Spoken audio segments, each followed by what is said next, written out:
Now, dim the lights, maybe turn on a fan for that soft background hum, and let's ease into tonight's journey together. You find yourself stirring, not to the gentle chirping of birds, but to the full-throated roar of an ancient Roman dawn. It's not a polite, gradual awakening. It's more like an abrupt ejection from whatever flimsy slumber you managed to snatch. Well, let's just say urine was a key ingredient in their detergent. Or perhaps it's the distant clang of a blacksmith already hammering away, eager to get a head start on the day's work. You hear the rhythmic shuffle of sandaled feet below, the clip-clop of hooves on cobblestones. Even the concept of a quiet, peaceful morning seems utterly alien to the Roman experience. You'd wake up not refreshed, but simply awake, propelled into the day by the sheer, unadulterated energy of the city itself. This wasn't the kind of place where you lingered over a cup of coffee and scrolled through your phone. This was a city that demanded your immediate attention, your immediate participation, even if that participation simply involved trying to navigate the teeming streets without stepping in anything too unpleasant. And trust me, there were many unpleasant things to step in. And the insistent cries of the preco, the public crier, announcing everything from gladiator games to lost pets. While exact figures are debated, most scholars agree that by the time of its imperial zenith, Rome was a city of 1 million or more souls, all packed into a relatively small area. This meant constant proximity, constant interaction, and constant noise. There was no escaping it. Even if you were wealthy enough to live in a sprawling villa with its own garden, the sounds of the city would still filter in, albeit somewhat muffled. It was a city that never truly slept, even if its inhabitants desperately needed to. And so, with a sigh or perhaps a resigned grunt, you swing your legs off the cot and prepare to face another day in the wonderfully, bewilderingly loud world of ancient Rome. It's a constant, immersive soundscape that pulls you inexorably from the clutches of sleep. Historians still argue whether the Romans genuinely enjoyed this constant din, or if they simply became so accustomed to it that it faded into the background like white noise. My money's on the latter. Otherwise, they'd all have been perpetually grumpy. Below you, the streets are coming alive with a chaotic symphony of shouts, street vendors hawking their wares, fresh bread, hot sausages, the creak of ox carts laden with goods, the bleating of livestock being driven to market, and the ceaseless chatter of thousands of Romans all trying to go about their business at once. It's a sensory overload, a bustling, unfiltered assault on your senses that makes you wonder how anyone ever got a decent night's rest. You might even hear the distinct squawk of a chicken that has somehow wandered into the urban sprawl, adding to the general, delightful chaos. Imagine, if you will, the cacophony outside your windowless, cramped room. You're likely perched high up in an insula, a Roman apartment building, several stories above the bustling street. These insulae, often rickety and poorly constructed, were the Roman equivalent of a tenement block, and honestly, they made modern-day big city apartments look like palatial estates.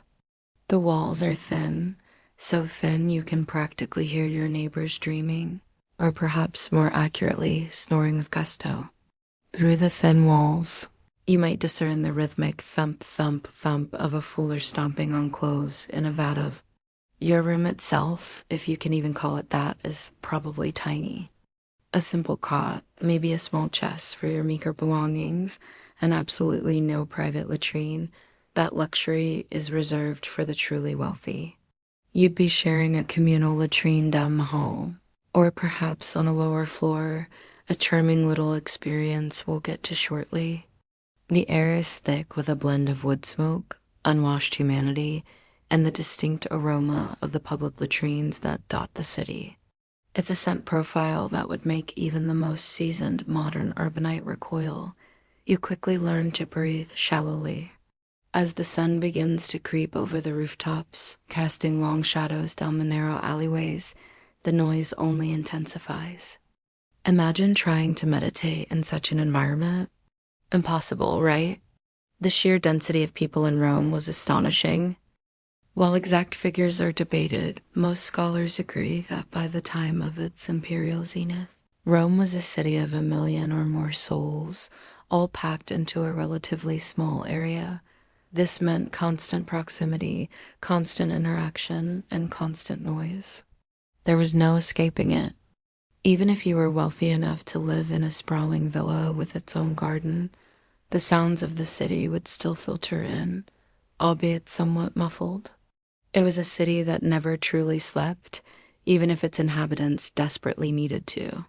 And so, with a sigh or perhaps a resigned grunt, you swing your legs off the cot and prepare to face another day in the wonderfully, bewilderingly loud world of ancient Rome. As the first rays of sunlight filter through the cracks in your insula wall, or more likely, as the general clamor outside simply becomes unbearable, your next thought turns to personal hygiene. Now, if you're picturing a sparkling clean bathroom with running water and a fluffy towel, you're about a millennium or two off. Your first order of business is usually a quick splash from a basin of water, brought up from a public fountain, or, if you were lucky, from a shared well in the building's courtyard. For men, it was usually a tunic, a basic knee-length garment cinched at the waist. Imagine navigating those bustling, often unpaved, streets in nothing but thin sandals. Your feet would be a constant testament to the Roman urban landscape. It certainly fostered a strong sense of community, for better or worse. You knew your neighbors' habits, their schedules, and probably their business, whether you wanted to or not. And as you finally make your way down the creaky stairs and out into the roaring Roman morning, ready to face the day, you realize that for all their architectural marvels and sophisticated laws, the Romans truly mastered the art of making do with surprisingly little personal space and even less privacy. It's a miracle they didn't all become hermits. Getting dressed was a quick affair. There were no complicated zippers or buttons, just simple ties or pins. You certainly wouldn't spend an hour in front of a mirror deciding what to wear, unless you were part of the tiny, ridiculously wealthy elite with servants to dress you. If you were a bit wealthier or a citizen, you might drape a toga over it, the aroma of stale bread, perhaps a whiff of something cooking over a brazier, and the ever-present hum of voices. You might exchange a quick nod with an elderly woman heading to the communal latrine, or sidestep a child already playing a game of marbles in the hallway. It's a tight-knit, if slightly pungent, community. The concept of personal space was vastly different then. You were almost always in close proximity to others, whether in your home, on the streets, or in the public baths. This constant closeness probably led to a unique form of social resilience, or perhaps just a very high tolerance for body odor. But the toga was a cumbersome, heavy garment, difficult to wear, and even harder to keep tidy. Most Romans, especially those going about their daily work, would stick to the more practical tunic. For women, it was typically a stola, a long dress worn over an undertunic, often accompanied by a palla, a rectangular shawl draped over the shoulders and head. Colors were often subdued, unless you were truly wealthy and could afford expensive dyes. You wouldn't see a Roman citizen strolling around in neon yellow, thank goodness. This wasn't a leisurely shower. It was a brisk, often cold, affair designed to simply shake off the worst of the night's sleep. Soap as we know, it didn't exist in ancient Rome. Instead, Romans would use oils often scented, which they'd apply to their skin and then scrape off with a strigil, a curved metal tool. Imagine trying to get truly clean with just oil and a scraper. It probably left you feeling less than fresh, but it was certainly better than nothing. Then there's the matter of the latrine. As mentioned, private toilets were a rarity. You'd probably make your way to a communal latrine, either in your building or a public one nearby. These were, let's just say, highly social affairs. Picture long benches with multiple holes, no partitions, and a channel of constantly running water below. It was a place for gossip, for business dealings, and for, well, your morning constitutional.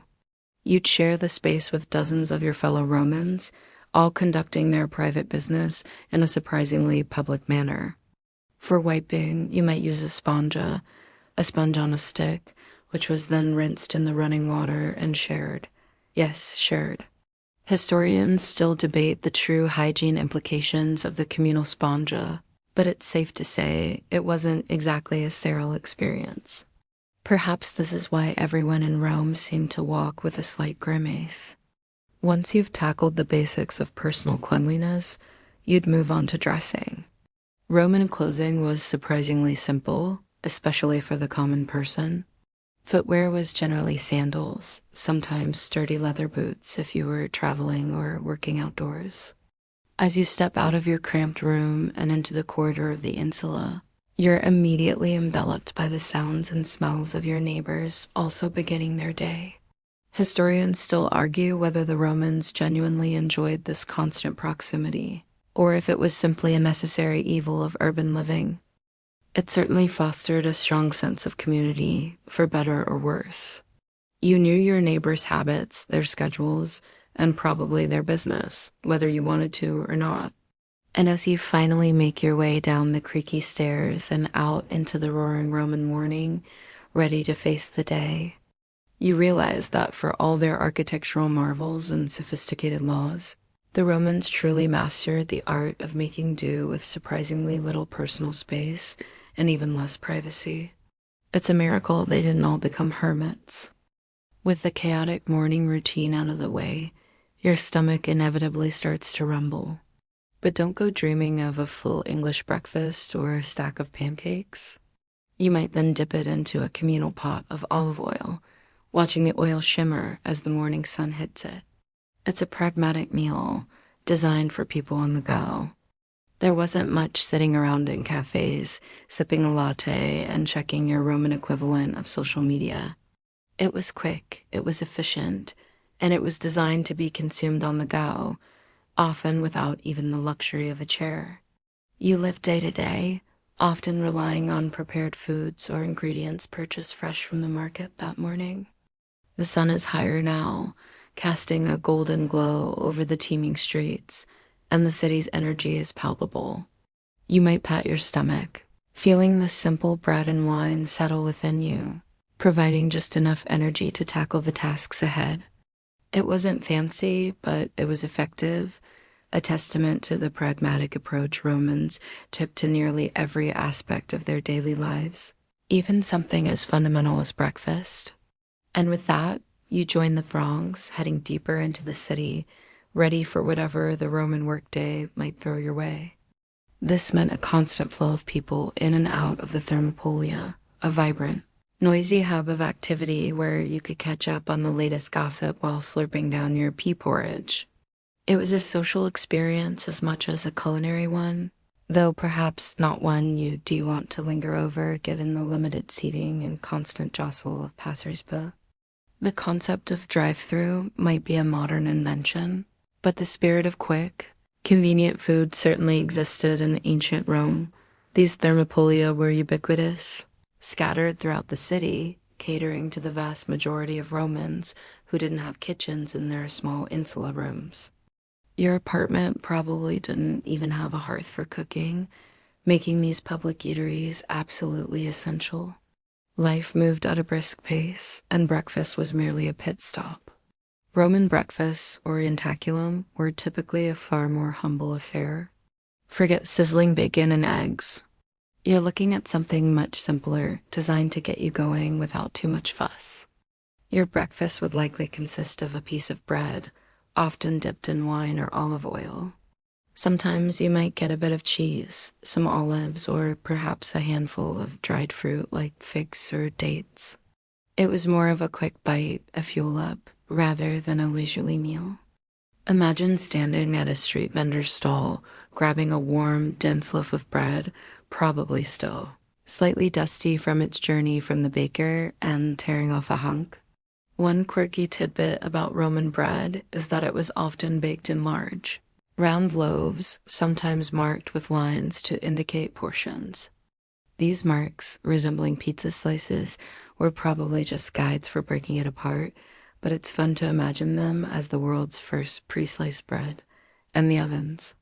You'd often find public bakeries, their ovens roaring, filling the air with the comforting smell of freshly baked bread.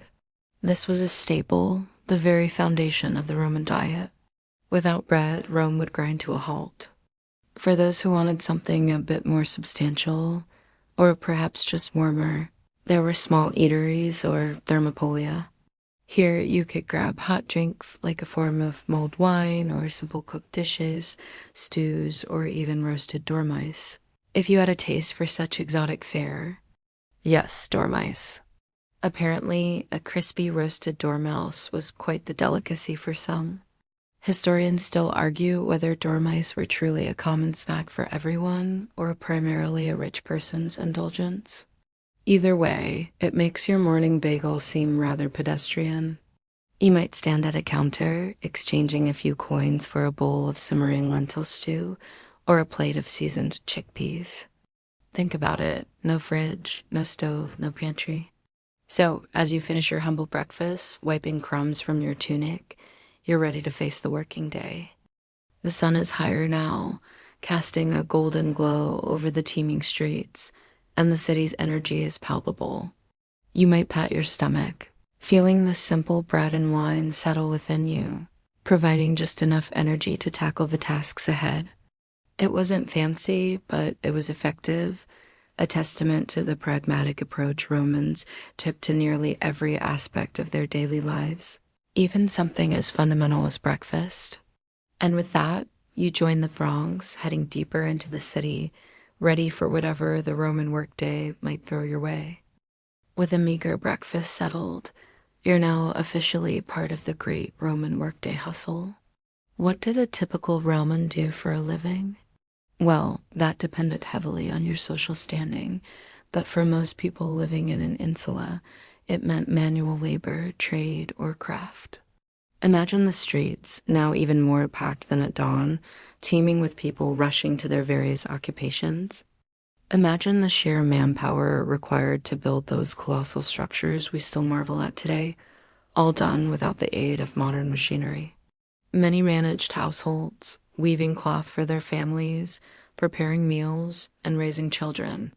Slavery was an unfortunate and pervasive aspect of Roman society, with slaves performing everything from the most menial tasks to highly skilled professions. There was a sense of urgency, a constant push to get things done before the midday slowdown. You'd navigate crowded streets, dodging donkey carts and porters, the sounds of hammers, saws, and human voices forming a persistent backdrop. It was a world without commutes in the modern sense, but every journey, every errand, was an adventure in itself, a test of patience and spatial awareness. You quickly learned to develop an almost supernatural ability to avoid being trampled by a runaway chariot or hit by something falling from a poorly constructed building. Imagine the paradox of a highly educated slave teaching philosophy to the children of his owner, a testament to the complex and often cruel realities of the time. But women also ran shops, worked as midwives, or engaged in small-scale trading. You might see a woman selling flowers from a basket, her voice a gentle counterpoint to the raucous market. But Romans did have numerous public holidays and festivals, or feriae, throughout the year, offering breaks from the daily grind. These were often tied to religious observances or public games, providing a welcome respite and a chance for entertainment. But for the average Romo, the rhythm of life was defined by the sun and the demands of their chosen profession, a constant dance of labor and limited leisure, all against the vibrant, relentless backdrop of the ancient city. Historians still argue about the true extent of women's economic independence in ancient Rome, but it's clear they played a vital role in the economy, far beyond just managing the home. It was backbreaking work, fueled by simple grains and the sheer necessity of survival. Or perhaps you'd find yourself down at the bustling port of Ostia, just a short journey from Rome, unloading ships laden with grain from Egypt or exotic goods from the east. The air would be thick with the smell of the sea, the creak of ropes, and the multilingual chatter of sailors and dock workers from across the known world. You might be a craftsman, perhaps a potter shaping clay in a small workshop, the rhythmic whir of your wheel, a constant companion. Or maybe you're a weaver, the shuttle flying back and forth, turning raw wool into fabric. The scent of wood smoke, freshly cut timber, and tanning leather would mingle in the air, each announcing a different trade. For many, work involved commerce. The Roman Forum, a sprawling complex of temples, basilicas, and public spaces, wasn't just a political hub. It was a buzzing marketplace. You might be a vendor, shouting out the merits of your fresh produce, your voice competing with hundreds of others. Picture piles of gleaming olives, baskets overflowing with figs, and the vibrant colors of freshly picked vegetables. It's a sensory overload designed to draw in customers. You'd haggle over prices, use hand gestures to seal a deal, and probably engage in a fair bit of friendly banter. This wasn't just about making a living. It was a performance. Many Romans worked as laborers, perhaps in construction, hauling heavy stones for a new temple or public bath, their muscles straining under the weight. For women, work was also diverse, though often more confined to the domestic sphere or specific trades. If you were particularly unlucky or a slave, your work might involve serving a wealthy Roman family, running errands, cooking, cleaning, or even tutoring children. The workday was long, typically starting at dawn and lasting until around noon or early afternoon, when the intense heat often made further strenuous activity unbearable. The concept of a weekend didn't exist in the same way. These were often tied to religious observances or public games, providing a welcome respite and a chance for entertainment. But for the average Romo, the rhythm of life was defined by the sun and the demands of their chosen profession. A constant dance of labor and limited leisure, all against the vibrant, relentless backdrop of the ancient city. As you go about your Roman workday, perhaps haggling over the price of a fish or chiseling away at a marble block, you might, at some point, run afoul of the law. And the Roman legal system, while remarkably sophisticated for its time, was also full of peculiar quirks and fascinating procedures. For the average person, justice was often swift and sometimes surprisingly informal. If you were involved in a dispute over property, for example, you might try to resolve it through arbitration or by appealing to a local official. This power extended to his children, even adult ones, and his slaves. Did your neighbor's tree branches hang over your property? There was a law for that. Did someone damage your aqueduct? There was a law for that too. They were meticulous record keepers, and their legal texts fill volumes. From property rights to public order, the law was omnipresent. It was a system that, for all its sophistication, could also be arbitrary, deeply hierarchical, and occasionally downright bizarre. But it was undeniably Raman, a testament to their love of order and their relentless pursuit of practical solutions, even when those solutions involved a sack full of angry animals. And with that thought, perhaps you do decide to keep your head down and avoid any legal entanglements for the rest of your Roman day. However, enforcement could be patchy. Bribery was unfortunately not uncommon, and access to justice often depended on your social standing and connections.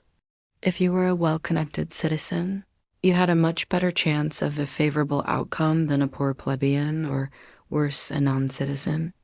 He could, in theory, even sell his children into slavery.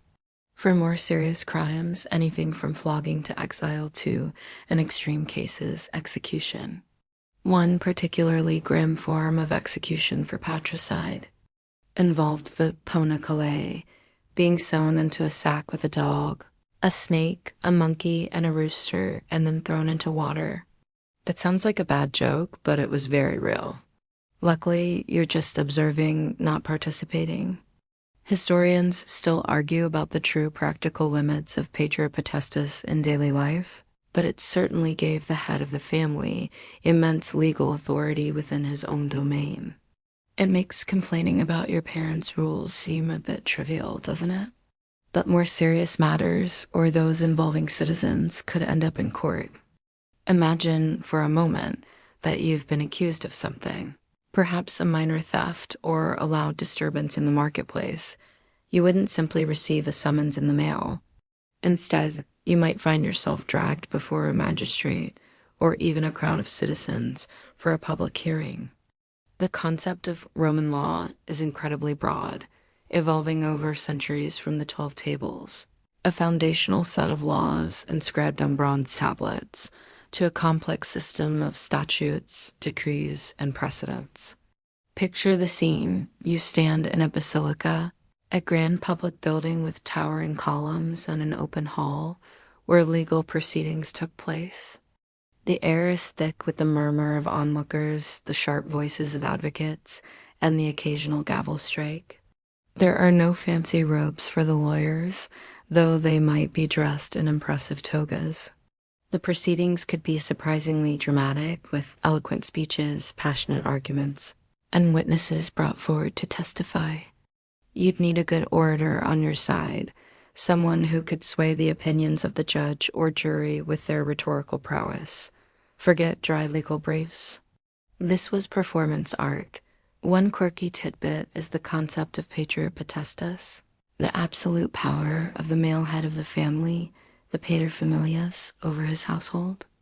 The Romans also had a fascinating array of specific laws for almost every conceivable situation. Punishments could vary wildly.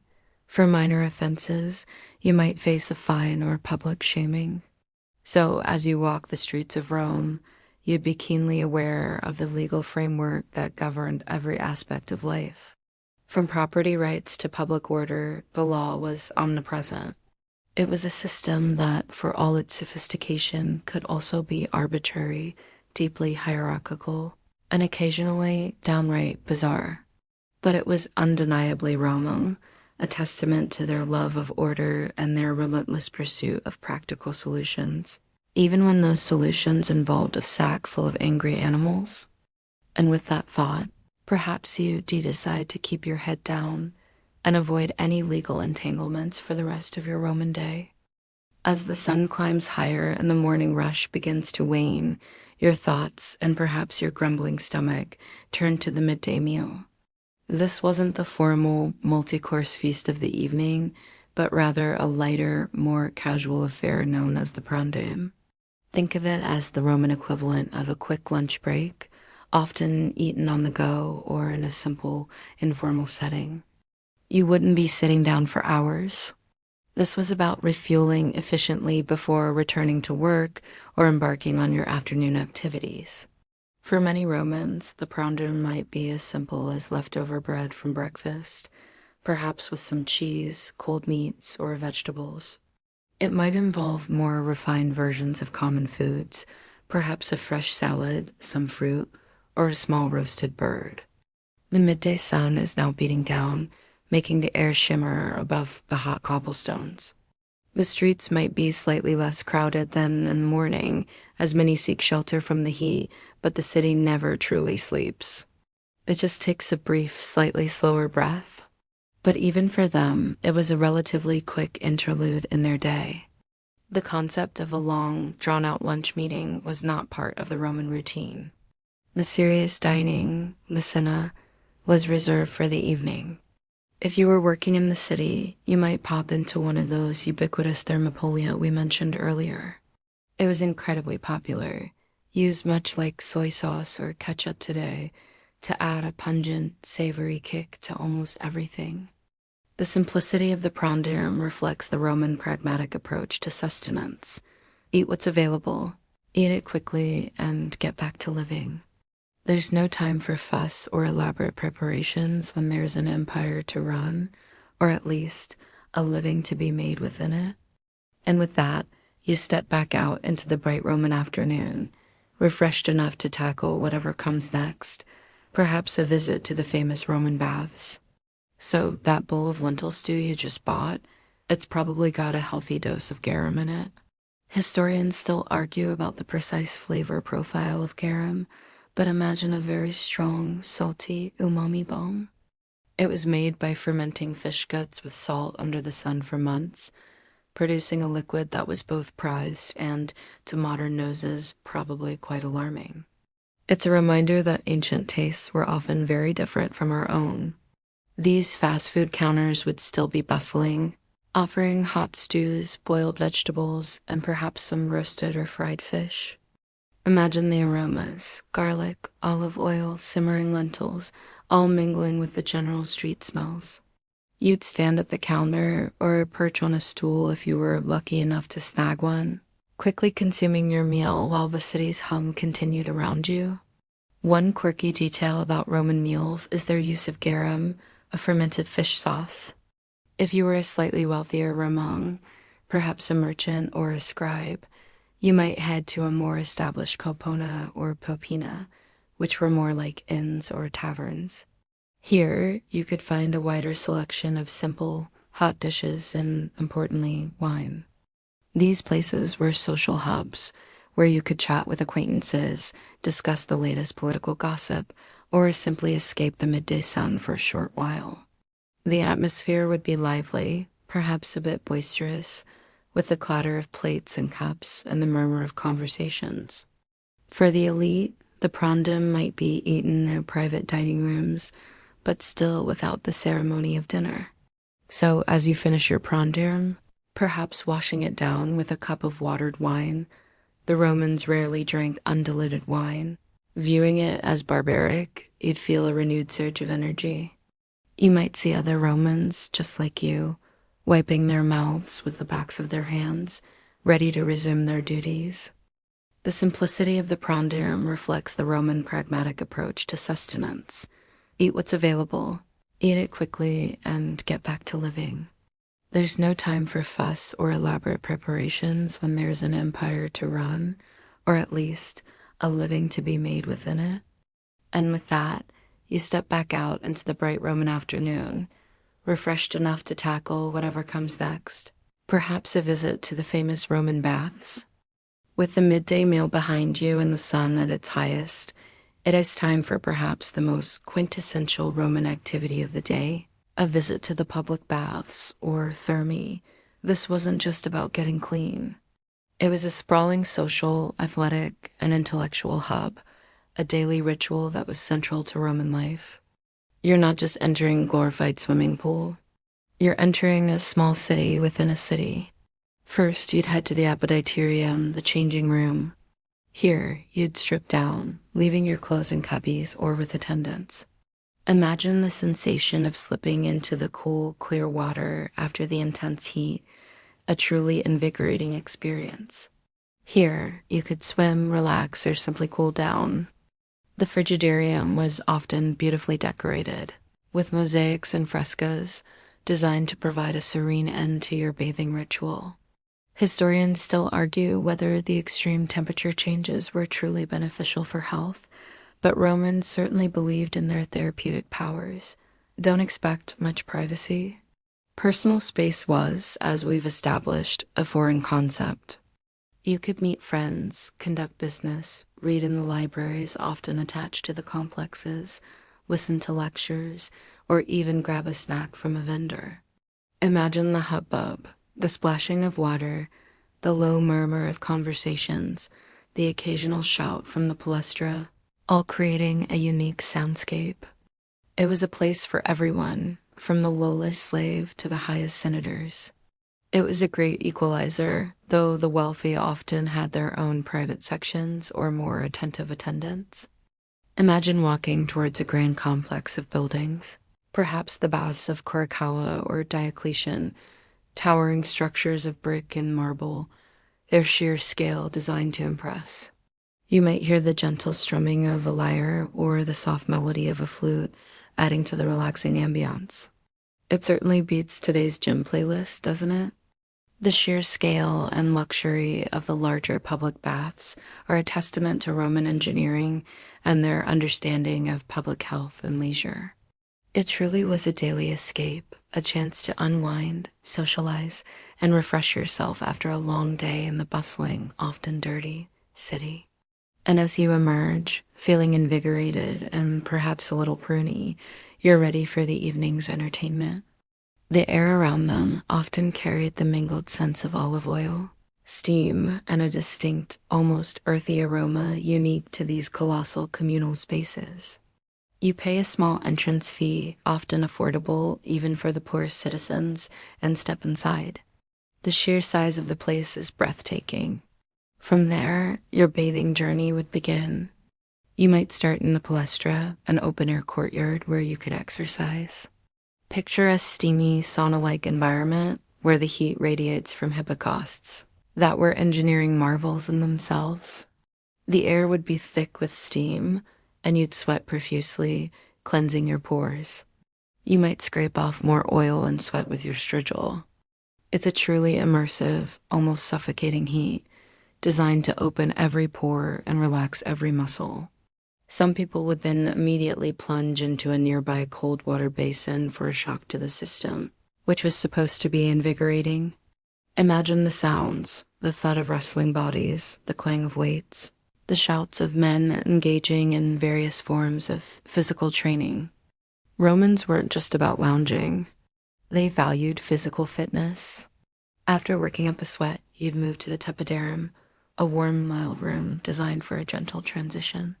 Here, you might recline on a bench, chatting with friends, or getting an oil massage from an attendant. Remember that oil and strigil from the morning? Now's where it comes into play for a full body clean. Then for the brave, it was on to the caldarium, the hot room. Finally, you'd retreat to the frigidarium, the cold room, often featuring a large, refreshing plunge pool.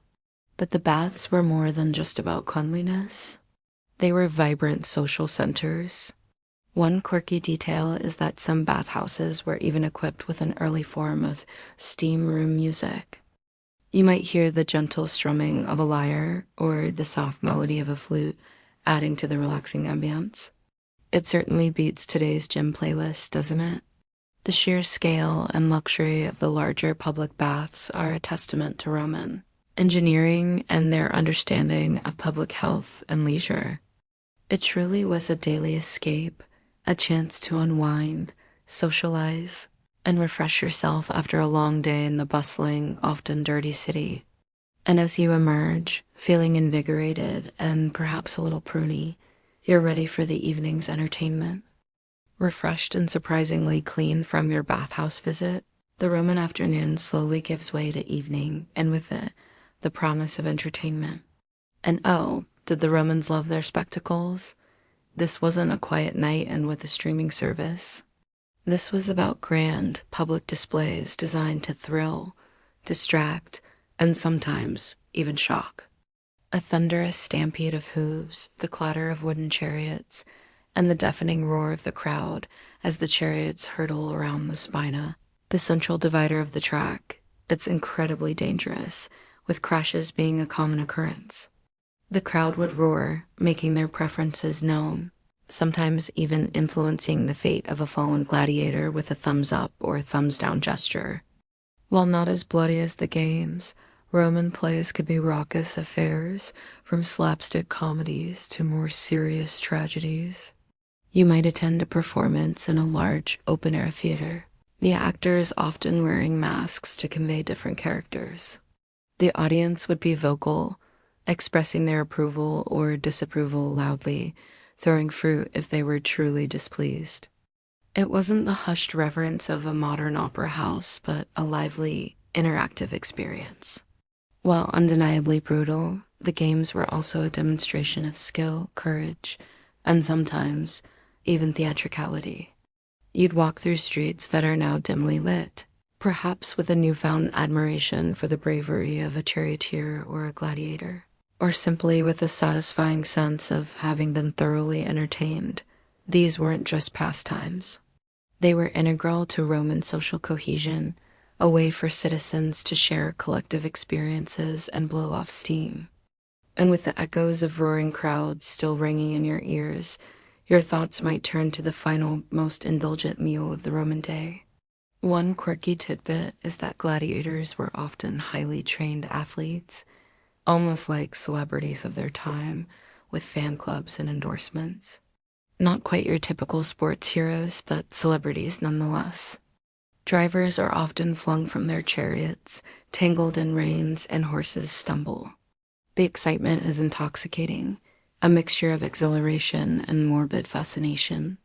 You cheer for your favorite faction, perhaps even bet a few sesterces on the outcome. Historians still argue about the true social and political significance of the chariot factions, but it's clear they commanded immense loyalty and passion from the Roman populace. Depending on your tastes and the day's schedule, you might find yourself heading towards the Circus Maximus for heart-pounding chariot races, or the Colosseum for the brutal yet captivating gladiatorial games.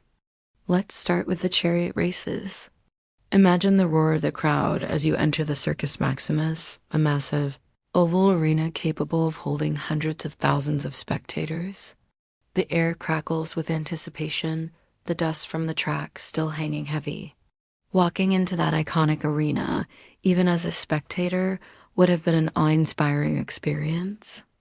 The sheer scale, the intricate network of underground passages, the sense of history echoing through the tiers. Here, the main event was the gladiatorial games. This wasn't just random violence. It was a highly ritualized spectacle, often with elaborate parades, themed combat scenarios, and different types of gladiators, each with their own unique armor and weaponry. You find a spot on the tiered seating, perhaps munching on some roasted chickpeas from a vendor.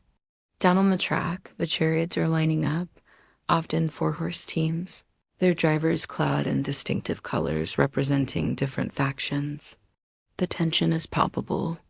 Then the signal drops, and they're off. If chariot races weren't on, or if you preferred something with a bit more personal combat, you'd head to the amphitheater, the Colosseum being the most famous. You'd witness a Arius fighting a secutor, one with a net and trident, the other a helmeted, short-sworded warrior. Beyond the major spectacles, Romans also enjoyed theater.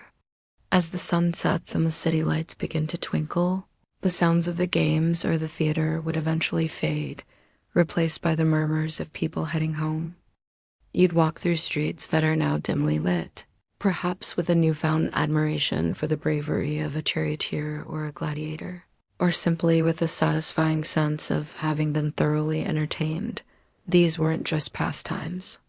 They were integral to Roman social cohesion, a way for citizens to share collective experiences and blow off steam.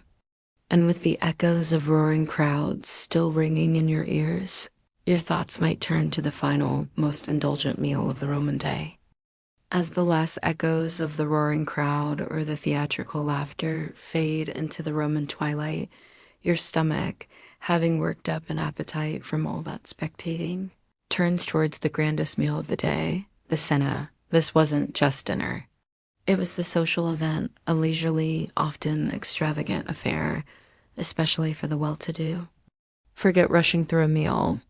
The cena was designed to be savored, sometimes lasting for hours, extending late into the night. If you were fortunate enough to be invited to a cena at a wealthy Roman's home, you'd be stepping into a world of relative luxury.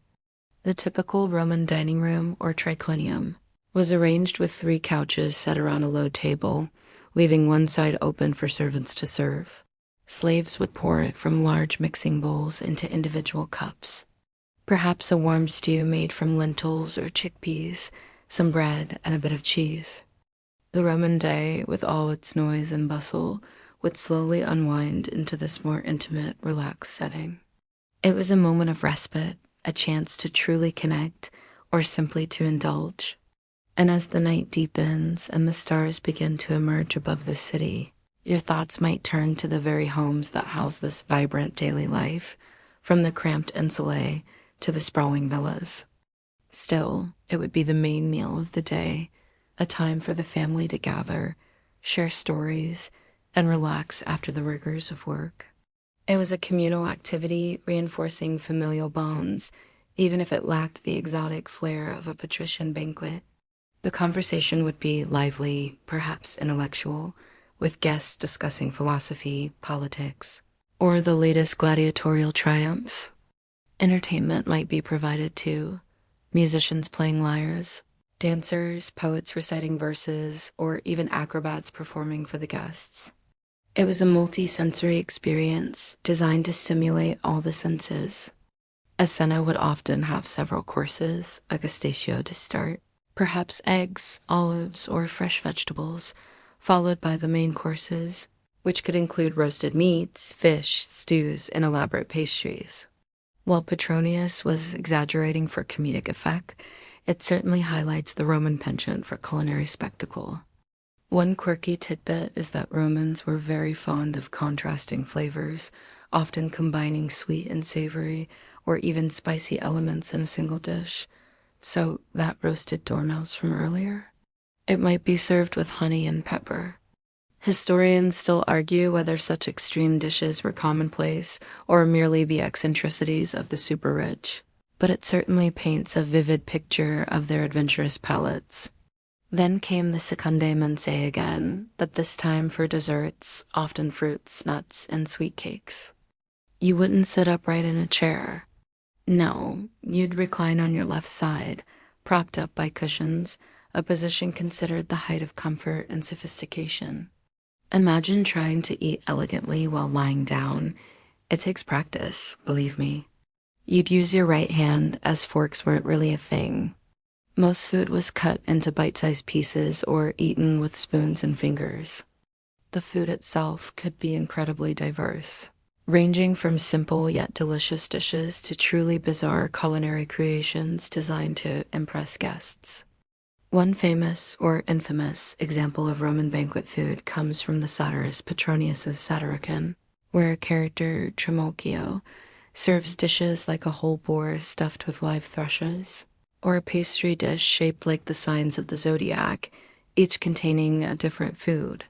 Wine, always diluted with water, would flow freely. For the average Romo, the cena would be much simpler, eaten with their family in their small insula apartment. As the hours passed and the torches flickered, illuminating the dining room with a warm, dancing glow, you'd feel the pleasant weight of a full stomach and the gentle hum of conversation. The Roman day, with all its noise and bustle, would slowly unwind into this more intimate, relaxed setting.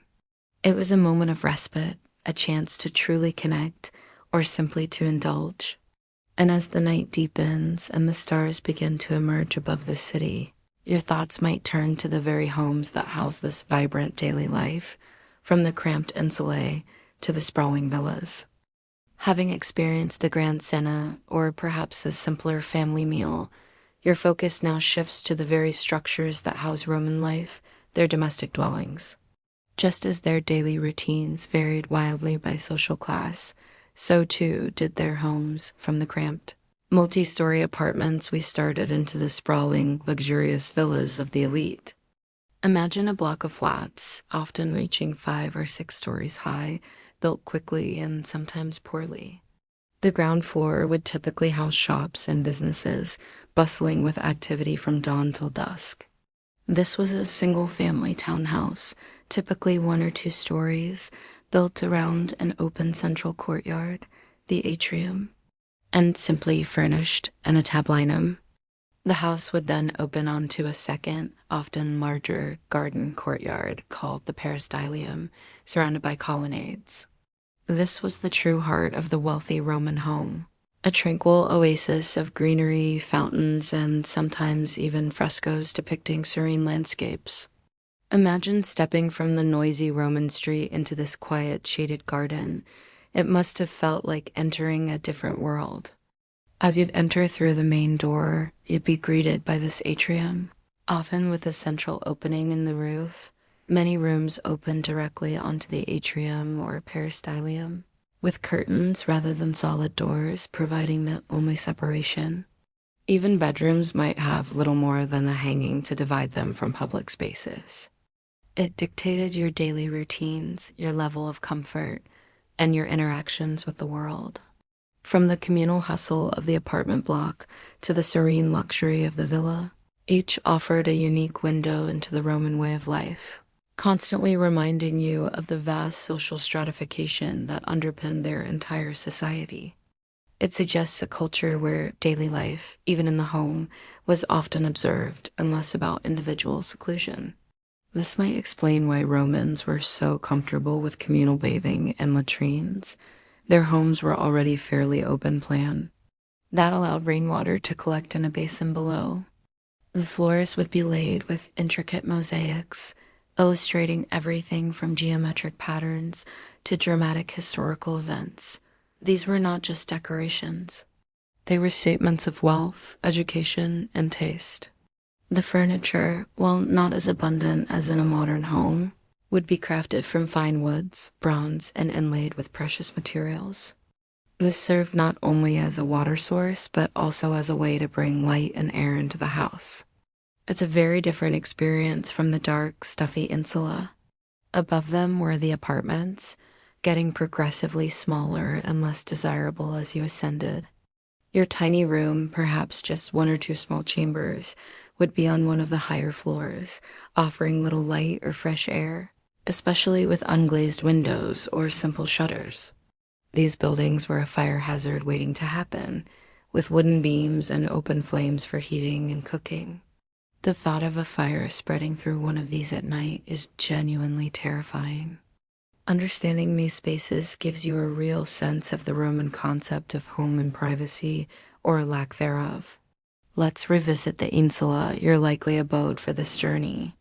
Life in an insula was communal by necessity.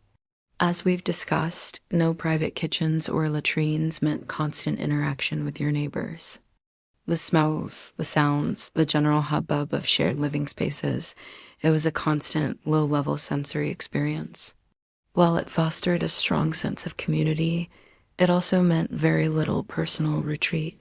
Your home was less a sanctuary and more a base of operations for daily life. Historians still argue about the precise population density of these insulae and how many people truly lived in each apartment, but it's clear they were packed. Now, contrast this with the home of a wealthy Roman, the domus. Beyond the atrium, you'd find a series of rooms, reception areas for guests, cubicula, bedrooms, often small. One quirky tidbit is that Roman houses, particularly the domus, often lacked privacy in the modern sense. The walls of these wealthy homes were often adorned with vibrant frescoes, depicting mythological scenes, landscapes, or daily life. So, whether you were nestled in a cramped insula or reclining in a grand domus, your Roman home was a reflection of your place in society.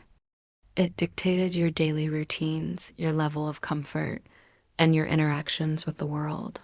From the communal hustle of the apartment block to the serene luxury of the villa, each offered a unique window into the Roman way of life, constantly reminding you of the vast social stratification that underpinned their entire society.